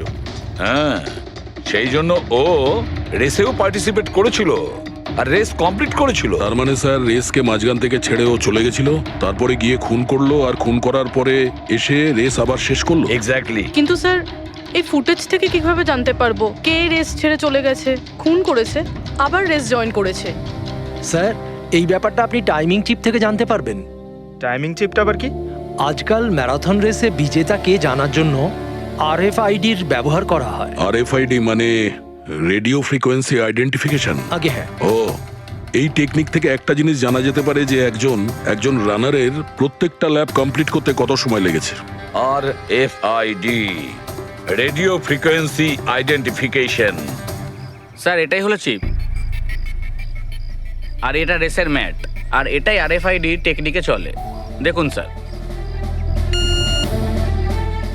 ও, তার মানে রেস শুরু হতেই যখন কোনো রানার এটা ক্রস করে তখন এই টাইমিংটা ওই মুহূর্তে শুরু হয়ে যায়। একদম স্যার, অফিসের কার্ডের মতন স্যার। ঠিক আছে, এটা তো বুঝতে পারলাম, কিন্তু এটা কি জানতে পারা যাবে যে কেউ রেস মাঝপথে ছেড়ে দেয় আর পরে আবার এসে জয়েন করে? এরও উপায় আছে স্যার। স্যার এই ম্যারাথন রেস 31 কিলোমিটারের হয়। এতে 4টে ভাগ, প্রথমটা 5, দ্বিতীয়টা 10, তৃতীয় 15, চতুর্থ 20। চতুর্থ পর্যায় থেকে ফিনিশিং লাইনের দূরত্ব কম করে 1 কিলোমিটার স্যার। তার মানে সব মিলিয়ে 6টা প্যাড। স্টার্টিং লাইনের প্রথম প্যাড আর ফিনিশিং লাইনের 6 নম্বর প্যাড। মাঝখানে 4টে থাকছে, 4টে ধাপ, 4টে প্যাড। যখন কোনো প্রতিযোগীর পা ওই প্যাডের মধ্যে পড়ে তখন আমরা বুঝতে পারি ওই রানার কত টাইমটা নিয়েছে।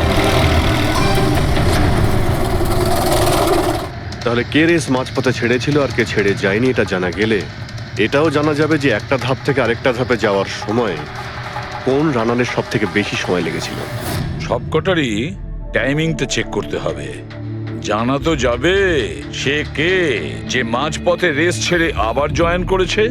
পুরবি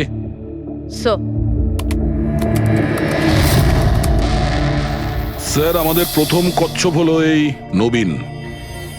এ রেসের প্রত্যেকটা ল্যাপ 25 মিনিটে কমপ্লিট করেছে, কিন্তু শেষ ল্যাপের পরে ফিনিশিং লাইন পর্যন্ত পৌঁছানোর জন্য মানে 1 কিলোমিটার ক্রস করার জন্য ওর 50 মিনিট সময় লেগেছে। নবীন,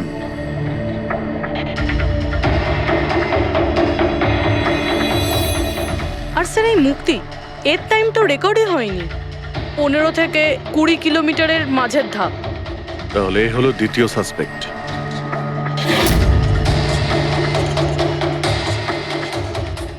মুক্তি। আর এবার এই গৌরব, এ তো 15 কিলোমিটারের ধাপই বের হতে পারেনি। তাহলে এই হলো আমাদের তৃতীয় সাসপেক্ট। স্যার বাকি সবার টাইমিং তো মোটামুটি ঠিকঠাকই আছে। তার মানে এই খুন এই 3 জনের মধ্যেই কেউ করেছে, মুক্তি, নবীন আর গৌরবের মধ্যে। যদি নবীন খুন করে থাকে তাহলে সে রেস ছেড়েছে 20 কিলোমিটার আর ফিনিশিং লাইনের মাঝপথে। ফেডরিক, পঙ্কজ, বাইক নিয়ে যাও, এবার স্পিডে যাবে ওই রুটেই। আর খেয়াল করো যেখানে ওই 3 জন যেখানে রেস ছেড়েছে সেখান থেকে রোহনের বাড়ি কতটা দূরে আর কত সময় লাগতে।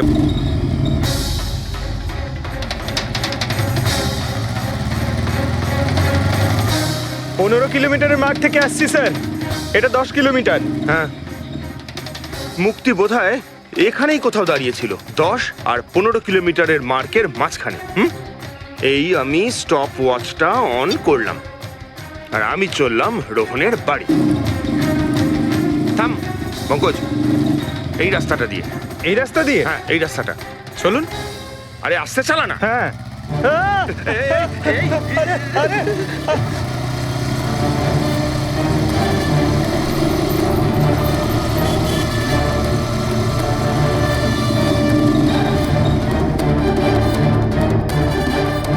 এই দেখুন রোহনের বাড়ি।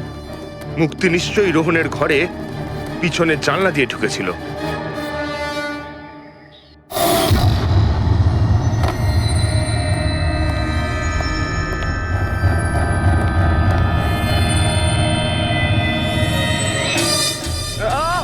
আরে অ্যাক্টিং করতে বলেছিলাম। থাম।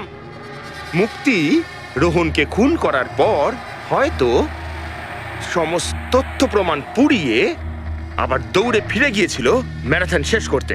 চল আমরা আবার যাব সেই ম্যারাথনের ওখানে 20 কিলোমিটারের মার্কটার কাছে।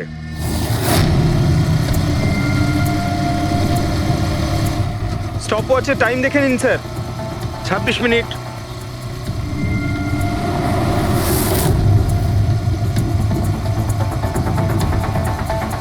বাহ, আরে ব্যাস ব্যাস ব্যাস। এবার মুক্তি পৌঁছলো 20 কিলোমিটারের মার্কে পাক্কা 30 মিনিট পরে। আর তারপর এখান থেকেই হয়তো ও রেসটা শেষ করেছিল।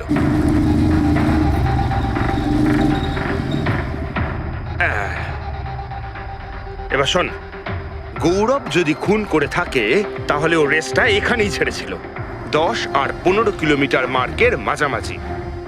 এই আমি স্টপ ওয়াচ অন করলাম।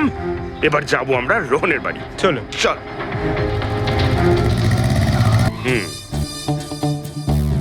হ্যাঁ, একদম পুরো বিশ্বাস আছে আমার। Excuse me. এই ছাড় ছাড় ছাড় ছাড়। আরে আরে আরে মরে যাবো তো। চল।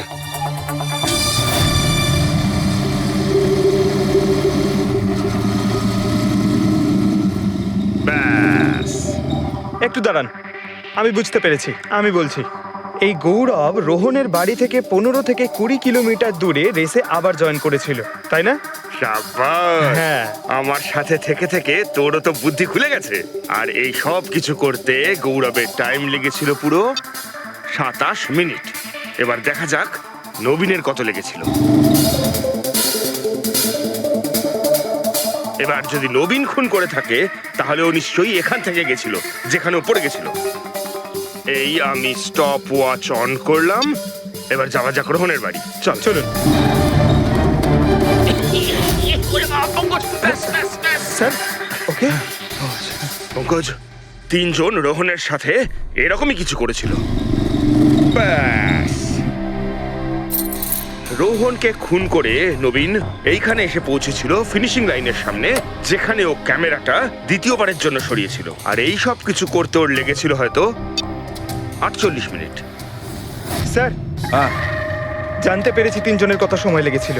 আচ্ছা, তাহলে বলো মুক্তির কত সময় লেগেছিল? মুক্তির লেগেছিল 30 মিনিট।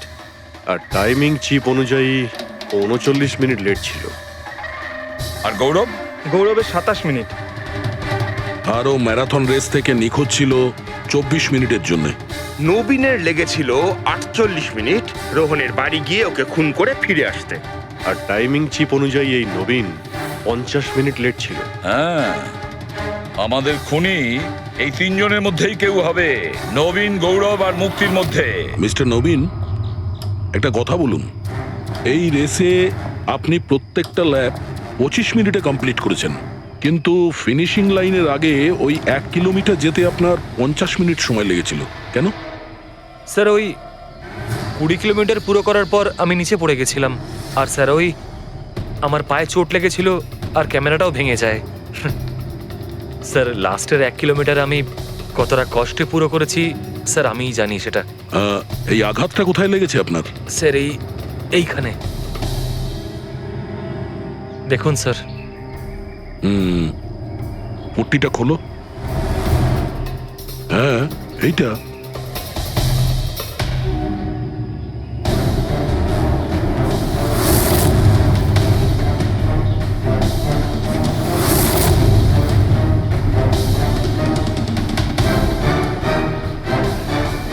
স্যার, এবার আপনার বিশ্বাস হয়েছে যে আমি কোনো দোষ করিনি? নির্দোষ যদি হও, এত ঘাবড়ে যাচ্ছ কেন?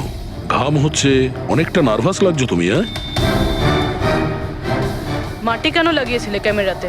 জানি না, ভুল করে লেগে গিয়েছিল। ভুল করে? 15 থেকে 20 কিলোমিটার ধাপও ভুল করে ছেড়ে দিয়েছিলে নাকি? আমি তো কোনো ধাপই ছাড়িনি, সমস্ত ধাপই পুরো করেছি। কিন্তু টাইমিং চিপ তো অন্য গল্প বলছে। টাইমিং চিপ খারাপও তো হতে পারে। আপনি একজন মেশিনের উপর বিশ্বাস করবেন নাকি একজন জীবন্ত মানুষের উপর? আচ্ছা, তোমার গোপ্রো ক্যামেরাটা কোথায় গেল? তুমি তো ওদের ওটা ফেরত দাওনি। ওটা তো হারিয়ে গেছে স্যার। হারিয়ে গেছে? কি করে হারিয়ে গেল ভাই? জানি না স্যার, ওই রেসের মাঝখানে হঠাৎ করে দেখলাম ক্যামেরাটা ছিলই না, জানি না কোথায় পড়ে গেছে। আচ্ছা, আর ওই 15 কিলোমিটারের ধাপটাও কি হারিয়ে গিয়েছিল? ওটাকে তো পার করোনি তুমি। স্যার, আমি পুরো রেস কমপ্লিট করেছি। মিথ্যে কথা বলবে না। রেসের মাঝে কোথায় গিয়েছিলে? কোথাও যায়নি স্যার, আমি তো পুরো রেস কমপ্লিট করেছি, কোথাও যায়নি স্যার। আচ্ছা স্যার, মনে হচ্ছে নবীনই, কারণ আমি যখন ওকে জিজ্ঞাসাবাদ করছিলাম তখন ওর মুখ একদম ফ্যাকাশে হয়ে গেছিল, হাত পা কাঁপছিল ওর। এই গৌরবও কম নয়, ও বললো জানি না কি করে ক্যামেরাটা হারিয়ে গেছে। আরে এত বড় একটা ক্যামেরা পড়ে গেলে সেটা কেউ জানতে পারবে না স্যার। বস, তোমার কথাটা ঠিকই, কিন্তু নবীনের একটু আঘাত লেগেছে না? হ্যাঁ স্যার, আঘাত তো ওর লেগেছে। স্যার, আমার মনে হচ্ছে ও মিথ্যে কথা বলছে। স্যার, আমার মনে হচ্ছে মুক্তি মিথ্যে বলছে। ও জেনে শুনেই ক্যামেরায় মাটি লাগিয়েছিল, কারণ নিশ্চয়ই এমন কিছু আছে যেটা ও আমাদের থেকে লুকোতে চাইছে। হ্যাঁ, এটাও হতে পারে, কারণ ক্যামেরায় যদি ভুল করে মাটি লেগে যেত তাহলে আরো সবার ক্যামেরাতে লাগতে পারতো ভুল করে। গোলমাল আছে, এই 3 জনের মধ্যে কোনো না কোনো গোলমাল তো নিশ্চয়ই আছে। খুনি এই 3 জনের মধ্যেই কেউ একজন। নবীন, আমাকে ওই জায়গাটা দেখাও যেখানে তুমি এক্স্যাক্টলি পড়েছিলে। কিভাবে পড়েছিলে? আসুন স্যার। কিন্তু স্যার, আমার পায়ে খুব ব্যথা আছে, আপনি একটু সাহায্য করবেন আমাকে? নিশ্চয়ই নিশ্চয়ই, এসো।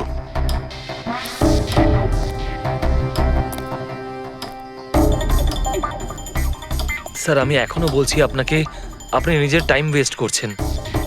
এমনটা যেন না হয় যে আসল খুনিই পালিয়ে যায়। সিআইডির হাত থেকে আজ পর্যন্ত কোনো খুনি না বেরিয়েছে না বেরোতে পারবে, নিশ্চিন্ত থাকো। হ্যাঁ স্যার ওই যে এখানে আটকেই আমি পড়ে যাই। এখানে? হ্যাঁ স্যার, স্যার পড়ে যেতেই আমার ক্যামেরাটাও ভেঙে যায়। আচ্ছা। তারপর আমি ক্যামেরাটা আবার লাগালাম, তারপর রেস স্টার্ট করলাম। প্রচুর ব্যথা নিয়ে তুমি এই রেসটা ফিনিশ করেছো। হ্যাঁ স্যার, এখনো খুব ব্যথা। তুমি পড়েছিলে এইখানে, এই জায়গাটায়? হ্যাঁ স্যার, খুব ক্লান্ত হয়ে গেছিলাম তো, তাই খেয়াল করিনি আর পা আটকে নিচে পড়ে যাই। আচ্ছা, রেস ফিনিশ করার আগে তুমি দ্বিতীয়বার ওই ক্যামেরাটাকে সরিয়ে দিয়েছিলে কেন? আচ্ছা, ওটা তো স্যার খুব গরম লাগছিল তো, তাই মুখটা ধোয়ার জন্য আমি ক্যামেরাটা খুলে ফেলেছিলাম। কিন্তু কিছুক্ষণ পরেই আমি আবার ক্যামেরাটা লাগিয়ে নিই।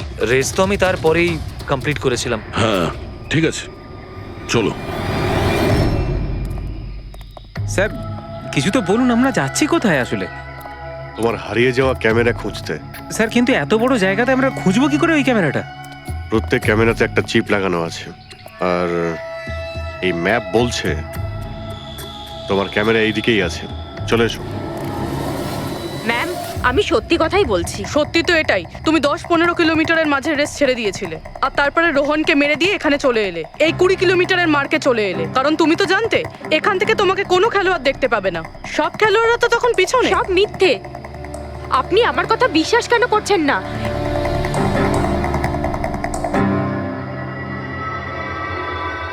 কি কি খুঁজছো? আমি কিছু তো না। কিছু আছে ওখানে? না, কিছু না। আচ্ছা, ওই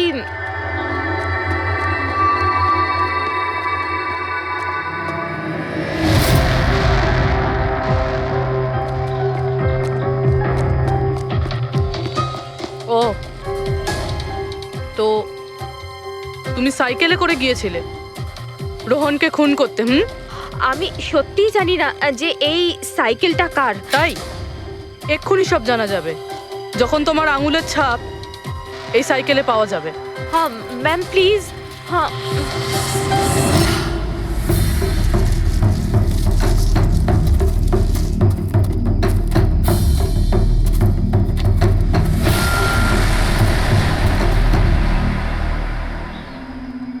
এই হলো ক্যামেরা। এটাকে পুরো ভেঙে ফেলেছো? হ্যাঁ, আমি ভাঙিনি স্যার। দুটো ক্যামেরা?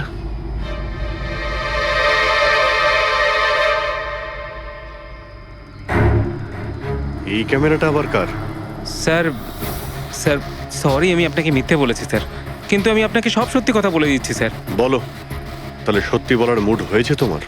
বলো। আসলে আমি এই জঙ্গলে না ড্রাগস নিতে এসেছিলাম, ওই গায়ের জোর বানানোর ড্রাগস, যাতে আমার গায়ে শক্তি আসে আর আমি জোরে দৌড়ে এই রেসটা জিতে যেতে পারি। সেই জন্যই আমি ক্যামেরাটা ভেঙে দিয়েছিলাম। খুব ভালো মজা করো তুমি। জোরে দৌড়ানো ড্রাগ নিয়েছিলে ম্যারাথনে, যেখানে অনেকক্ষণ দৌড়তে হয় আস্তে আস্তে। সেখানে জোরে দৌড়ানো ড্রাগের দরকার ছিল।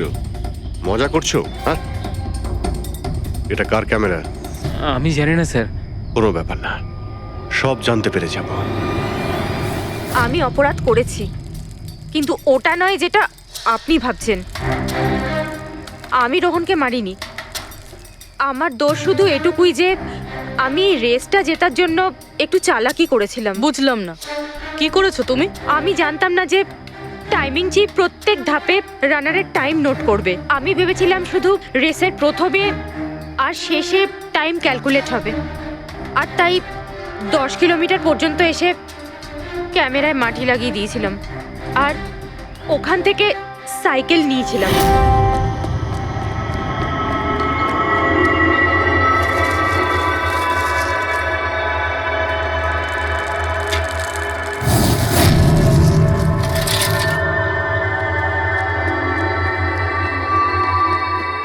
কিন্তু রেস শেষ হতেই সিআইডি ওখানে চলে এলো আর আমি ওখান থেকে সাইকেলটা সরানোর সুযোগই পাইনি। এত কিছু করেছো শুধু একটা রেস জেতার জন্য? আসলে অফিসে বেট ধরা হয়েছিল যে আমাদের ডিপার্টমেন্টে যে রেসটা জিতবে তাকে সবাই কন্ট্রিবিউট করে 5 লাখ টাকা দেবে। আমার টাকার খুব দরকার ছিল, তাই আমি এটা দীপ্তির ক্যামেরা। এই দুটো ক্যামেরা তোমরা কেন ভেঙেছিলে? স্যার আসলে আমরা এই রেসে এসেছিলাম যাতে একে অপরের সাথে সময় কাটাতে পারি, কিন্তু তারপরে খেয়াল হলো যে আমাদের প্রেমের কথাবার্তা সব ওই গোপ্রোতে রেকর্ড হচ্ছে স্যার। কখন থেকে ফলো করছে। শোন না, কি? তোকে খুব সুন্দর লাগছে। দাঁত ছাড়ো তো। কি হলো? গোপ্রোতে সব রেকর্ড হচ্ছে। ও গড। এখন কি করব? হ্যাঁ, একটা কাজ করা যাক, চল আমার সঙ্গে। হ্যাঁ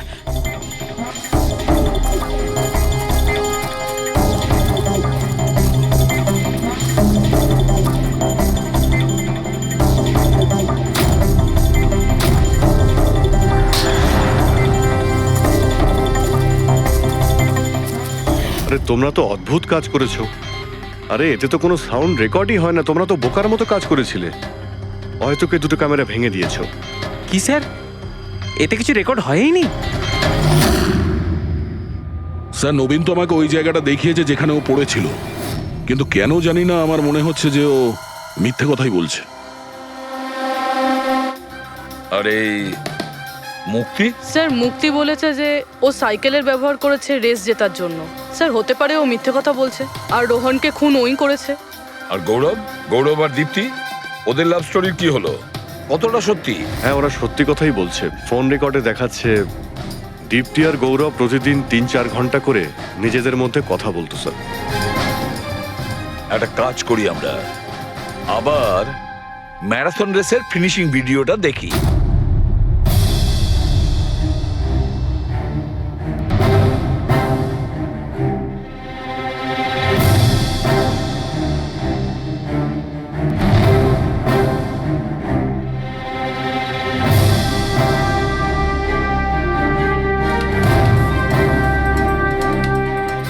তার মানে গৌরবের ঠিক পরেই এই দীপ্তি ঢুকেছিল। দুজন একসঙ্গেই ছিল। মনে হচ্ছে স্যার দুজনেই এই কাণ্ড করেছে। এক মিনিট অভিজিৎ, দয়া, এই ফুটেজটা দেখো। এই হলো সেই খুনি।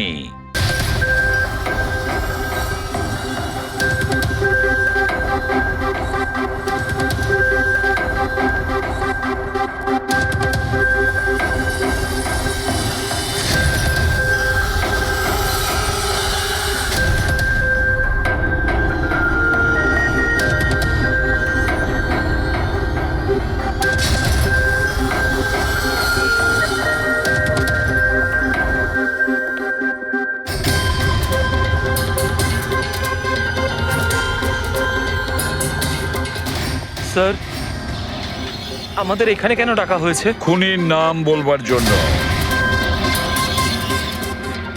স্যার সত্যি খুনি ধরা পড়েছে? তাহলে বলুন না স্যার, কে খুনি? আরে বলবো, একটু ধৈর্য ধরো। মুক্তি, 5 লাখ টাকার জন্য তুমি বেইমানি করেছো। 5 লাখ টাকার জন্য। আর গৌরব, তুমি তো তোমার ভালোবাসা লুকোনোর জন্য বেইমানি করেছো। আর নবীন, তুমি চলো, তোমাকে আবার দেখাচ্ছি, রেসের একটা পার্ট দেখাচ্ছি। খুব ভালো করে দেখো আর বলো কোথায় ভুল আছে, বলো।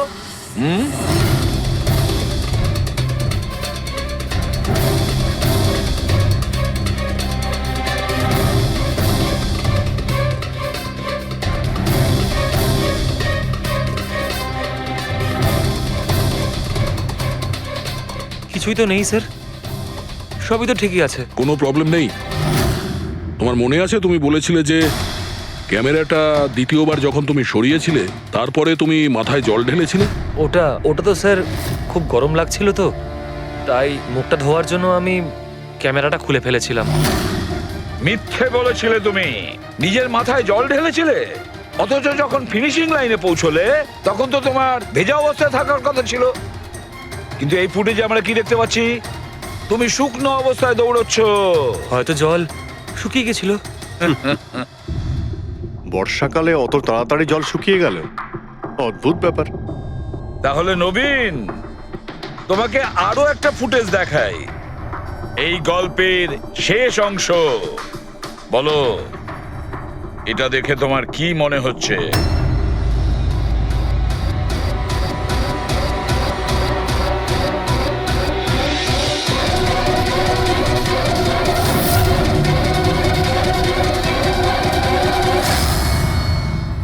কি নবীন, এই ফুটেজে তোমার মুখটা কেমন চেঞ্জ লাগছে না? হ্যাঁ, অন্যরকম তো দেখাবেই, কারণ এই মুখটা নবীনের নয়, ওর ভাই প্রবীণের।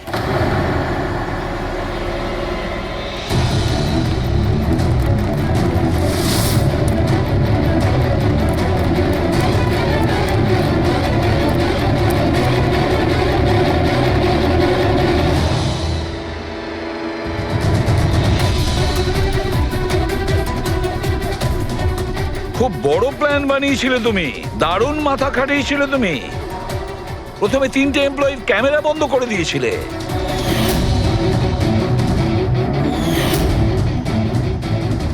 আর তারপরে নিজের গোপ্রো ক্যামেরা নিচে ফেলে দিয়েছিলে যাতে লেন্সটা ভেঙে যায়। আর তারপর নবীন নিজের ক্যামেরাটাকে খুলে পরিয়ে দিল নিজের ভাইকে, মানে প্রবীণকে।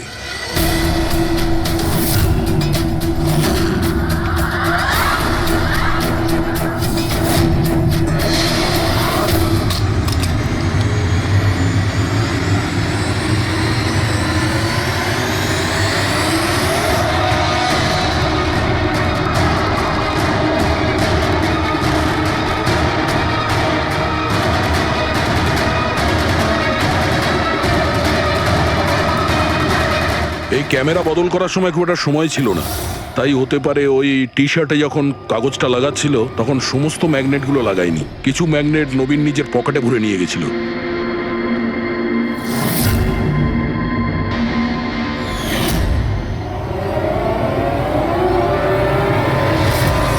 নবীন রেস ছেড়ে বেরিয়ে যায় রেইনকোট পরে আর পৌঁছে যায় রোহনকে খুন করার জন্য। কিন্তু ও কি করে জানবে যে রোহনকে মারার সময় ম্যারাথন রেসের ওই ম্যাগনেটই ওকে ফাঁসিয়ে দেবে?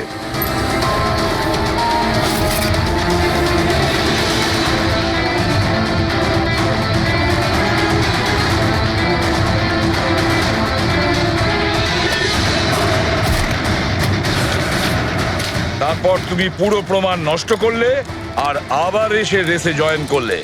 ইচ্ছে করে নিজের পায়ে তুমি চোট লাগালে যাতে আমরা বিশ্বাস করি যে আঘাতটা সত্যি। আর তারপরে তুমি রেসটা ফিনিশ করো। তাহলে বলো। হ্যাঁ স্যার, আমি খুন করেছি রোহনকে। একদম একদম পারফেক্ট প্ল্যান ছিল, কিন্তু আমি কি করে জানবো যে আপনারা আমার থেকেও অনেক বুদ্ধিমান? প্রত্যেক অপরাধী এই ভুলটাই করে, কারণ তার মনে হয় যে সে আইনের চোখে ফাঁকি দিয়ে দেবে। এবারে বলো, ওকে কেন খুন করলে? তাড়াতাড়ি বলো। বিএনডি বিল্ডকনে হওয়া প্রত্যেকটা গন্ডগোলের পেছনে আমিই ছিলাম। আমার জন্যই প্রত্যেকটা টেন্ডার কোম্পানির হাতছাড়া হলো। আর আমি যদি রোহনকে না মারতাম তাহলে ও আমার সমস্ত রহস্য খুলে দিত। তাই আমি... লজ্জা লাগার কথা তোমার, যে থালায় খেয়েছো ওই থালায় ফুটো করেছো। আর সেই পাপ লুকোনোর জন্য তুমি রোহনকে খুন করে দিয়েছো। আইন তোমাকে কঠোরতম শাস্তি দেবে। আশা করি ততদিনে ফাঁসির অর্ডার এসে যাবে। নিয়ে যাও এদের।